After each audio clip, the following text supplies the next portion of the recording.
हमारे देश में एक बहुत ही प्रसिद्ध कहावत है। आप सभी लोगों ने उस कहावत को सुना होगा, मुंह में राम बगल में छुरी। लेकिन अब उस कहावत में थोड़ा परिवर्तन करने की ज़रूरत है। परिवर्तन क्यों करने की ज़रूरत है? इन जैसे सज्जन साधु संतों की वजह से।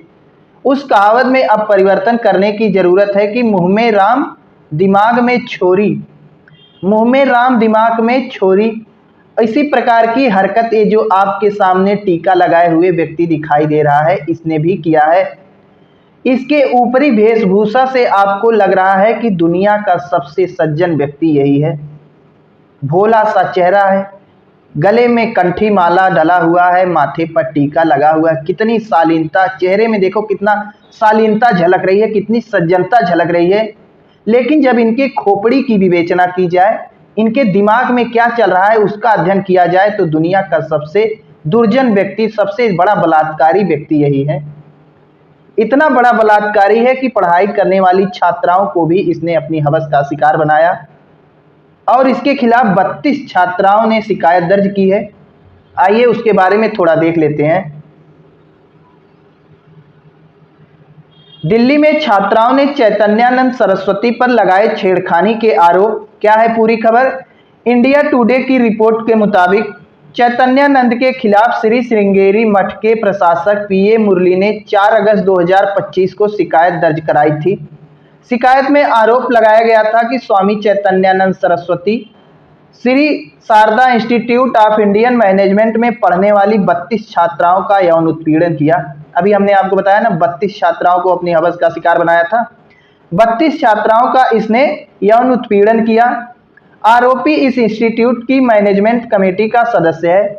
जो यह जिस इंस्टीट्यूट में छात्राएं आती थी, उस इंस्टीट्यूट में एक मैनेजमेंट कमेटी है, उसी का यह सदस्य है। अब अगर हम कहें कि चैतन्यानंद ने जो यौन उत्पीड़न का कार्य किया है उसमें हमारे देश का प्रशासन भी सहयोगी है, तो आप लोग कहेंगे ऐसा कैसे हो गया? कोई यौन उत्पीड़न कर दे तो प्रशासन कैसे जिम्मेदार है? इसका जिम्मेदार हमारे देश का प्रशासन इस तरीके से है कि इसने 2009 में दिल्ली के डिफेंस कॉलोनी में धोखाधड़ी और यौन उत्पीड़न का एक कांड पहले ही कर चुका है 2009 में।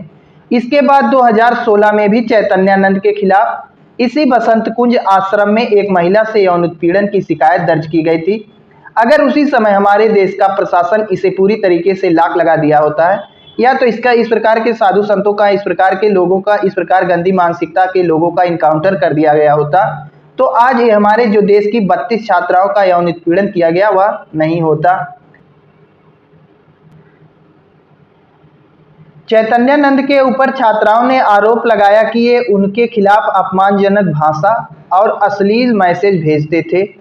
इन छात्राओं ने आरोप लगाया कि चैतन्यानंद ने कथित तौर पर उन्हें बिना उनकी मर्जी के शारीरिक संबंध बनाने के लिए मजबूर किया। तो इस प्रकार की हरकत साधु संतों के भेष में जब कोई करता है तो हमारे देश के सभी साधु संतों के ऊपर कहीं ना कहीं ठेस पहुंचती है, उन्हें चोट लगती है उनके। अब इन्होंने तो इस प्रकार कांड कर दिया, लेकिन इससे पूरे देश के कहीं ना कहीं साधु संतों के ऊपर से लोगों का विश्वास उठता है। हालांकि श्रृंगेरी मठ प्रशासन ने चैतन्यानंद सरस्वती को निदेशक पद से हटा दिया है।